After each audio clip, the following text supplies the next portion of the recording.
শীতকাল কিন্তু প্রায় পড়েই গেছে। তো এই সিজনে কিন্তু খুব সুন্দর সুন্দর সবজি ওঠে। ছিম দেখুন, আমি সবুজ যে ছিমটা হয় সেটা নিয়েছি, সেটাকে এরকম কাট করে নিয়েছি, আলু কেটে নিয়েছি, আর নিচ্ছি কুমড়ো। আর এদিকে নিচ্ছি বাদাম আর পোস্ত ভিজিয়ে রেখেছিলাম, সেটাকে ভালো করে পেস্ট করে নেব।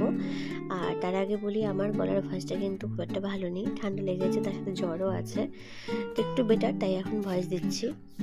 তো ছিমটা ভালো করে আমি সবজিগুলো ধুয়ে দিচ্ছি কড়াইতে সর্ষের তেল দেওয়ার পরে দিয়ে দিচ্ছি এর মধ্যে কালো জিরে দিয়ে রান্না করলে কিন্তু খুব ভালো হয়। চাইলে এর মধ্যে আপনারা কিন্তু রসুনটাও ফোড়ন দিতে পারেন, কিন্তু রসুনটা আমি স্কিপ করছি এখানে।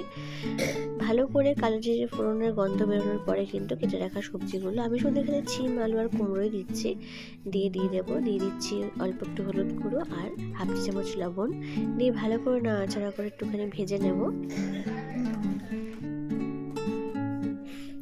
এবার এর মধ্যে দিয়ে দিচ্ছি হাফ চা চামচ চিনি, আর দিচ্ছি টমেটো আর কাঁচা লঙ্কা দিয়ে ভালো করে আবারও মিশিয়ে একটু ভেজে নেব। এইভাবেও কিন্তু গরম গরম যদি কোনো পোস্ত বাটা বা কোনো কিছু ছাড়াও রান্না করতে চান, এইভাবেও কিন্তু খেতে ভীষণ ভালো লাগে। একটু সর্ষের তেলটা বেশি দিতে হয় আর রসুনটা দিতে হয়। তো আমি যেহেতু এখানে পোস্ত বাটা দিচ্ছি, তাই জন্য রসুনটা স্কিপ করেছিলাম। তো এখানে আমি দেখুন রসুন বাটা বাদ দিয়ে পোস্ত বাটা দিচ্ছি। পোস্ত আর বাদাম যে বাটাটা রেখেছিলাম সেটা দিয়ে ভালো করে নাড়িয়ে মিশিয়ে একটু ভেজে নেব। পোস্ত দেওয়ার পর কিন্তু একটুখানি ভেজে নিতে হবে। চাইলে কিন্তু এরকমও গা মাখাও রাখতে পারেন, বাট আমি একটু গ্রেভি রাখবো, তাই অল্প একটু জল অ্যাড করেছি এর মধ্যে। জলটা অ্যাড করে দিয়ে 5 থেকে 6 মিনিট কুক করলে কিন্তু রেডি হয়ে যাবে ছিমের খুব সুন্দর একটা চচ্চড়ি বা তরকারি। তো দেখুন খুব সুন্দর কিন্তু ফুটে উঠেছে, আলুগুলো দেখে নিচ্ছি একদম সিদ্ধ হয়ে গেছে, গা মাখাও হয়ে গেছে।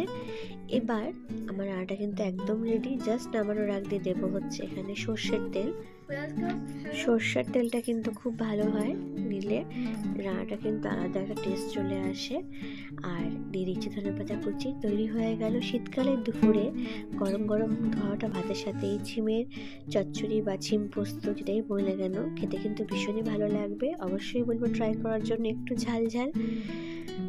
এই রেসিপি কিন্তু আপনারাও বাড়িতে করতে পারেন এবং এটা কিন্তু বাঙালির ঘরে ঘরেই প্রায় হয়ে থাকে। সেটা আপনার সাথে শেয়ার করলাম। কেমন লাগলো প্লিজ কমেন্ট করে জানাবেন, লাইক শেয়ার করুন, please support my channel, subscribe my channel. সবাইকে অনেক